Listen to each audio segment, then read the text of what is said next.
السلام عليكم، مرحبا بكم مجددا في القناة. اليوم ان شاء الله كيف ما كتشوفوا غادي نحضروا واحد الوصفة جديدة بزاف وشهية وبمكونات سهلة. تبعوا معايا وغتشوفوا المقادير. هي ان شاء الله طاخت او سيترون، طرطة الحامض بطريقة جديدة. اذا كنحتاجوا في المقادير كنحتاجوا 8 ديال بسكوي جولدن، انا استعملت جولدن، 150 غرام ديال الزبده المذابه، بيضه واحده، دانون فاني، قشور ديال الحامض، زبده قلنا مذابه 150 غرام، عندنا 6 المعالق كبار ديال كريم باتيسير، عندنا كاس مع مرش ديال سنيده، عندنا كاس ديال عصير الحامض ولتر من الحليب. اذا غنتبعوا معايا وتشوفوا المقادير، طريقه التحضير.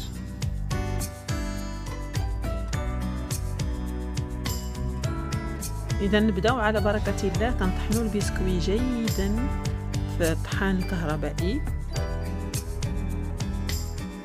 تنضيفوا ليه، تنديروه في انبول، تنضيفوا ليه الزبده المذابه 150 غرام قلنا ديال الزبده المذابه، وتنحركوا جيدا، تنحرك مزيان حتى كتخلط المقادير كامله. كنجمعهم مزيان، من بعد كنكمل نجمعهم بيدي وكنديرهم في كنشوف حتى كيتجمع مزيان وكنديرهم في المول.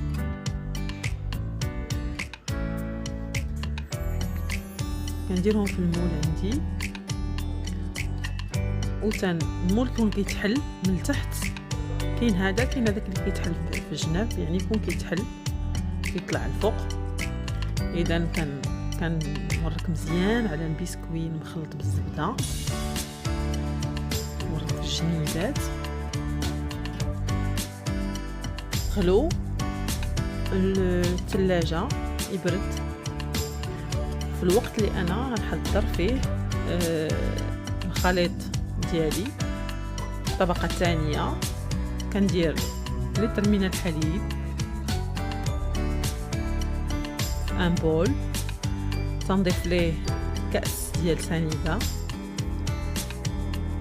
وتنضيف ليه كاس حامض مع التحريك بطبيعه الحال جيدا، وتنضيف ليه زلافه ديال لا كريم باتيسير، نص زلافه، المهم زلافه مع مرش، وتنحرك جيدا، وتندير الخليط ديالي فوق النار، وكنبقى مستمر في التحريك. كنضيف البيضه ديالي حتى هي، وكنستمر في التحريك فوق النار الى ان يتجانس الخليط، حتى يولي يعني الخليط بحال يعني تعقد كنسميوه. وفي الاخير تنضيف، ملي كنطفي العافيه، تنضيف كاس ديال دانون فاني، وصافي. تندير الخليط ديالي فوق طبقه ديال البسكوي، كنديروه هو سخون، وتنحرك مزيان، وتندخلو للمجمد على الاقل واحد المده ديال 3 سوايع في المجمد. وشوفوا معايا الشكل النهائي في الاخير.